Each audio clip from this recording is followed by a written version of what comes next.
আজকের গল্প একটি জাদুর পুকুর এবং একটি মেয়ের জন্য দুই বন্ধুর যুদ্ধ নিয়ে।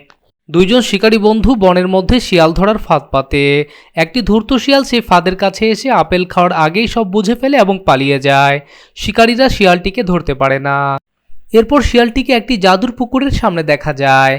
সে ধপাস করে পুকুরে লাফ দেয়। এরপর কি হলো দেখার জন্য আমাদের সাথেই থাকো। পুকুরটি আলোর বিস্ফোরণ করতে থাকে। শিয়ালটি একটি সুন্দরী মেয়েতে রূপান্তরিত হয়। শিকারীরা শিয়ালটিকে খুঁজতে খুঁজতে পুকুরের পাড়ে এসে পড়ে।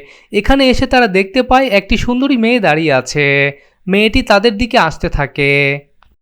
প্রথমে মোটা শিকারীর সাথে দুষ্টুমি করে তাকে আকর্ষিত করে। এরপর বামন শিকারীর সাথে দুষ্টুমি করে। এখন দুজনই এই মেয়েটির জন্য পাগল। শুরু হয়ে যায় সেই মেয়েটিকে ঘিরে দুই বন্ধুর লড়াই। দুইজনই চায় মেয়েটি তার হোক। কেউ কাউকে ছেড়ে কথা বলে না। এটা যেন একটা মহাযুদ্ধ। পুরো অঞ্চল জুড়ে চলতে থাকে দুই বন্ধুর লড়াই। এক মুহূর্তে মোটা শিকারী বামন শিকারীকে আকাশে ছুড়ে মারে। আকাশ থেকে বিদ্যুতের শক্তি নিয়ে ফিরে এসে সে আবার লড়াই শুরু করে। আবার চলতে থাকে মহাযুদ্ধ। যুদ্ধের সমাপ্তি হয়। মেয়েটি দেখতে পায় দুই বন্ধুই ক্লান্ত এবং আহত হয়ে মাটিতে পড়ে আছে। এমন সময় মেয়েটি আবার পানি থেকে উঠে আসে।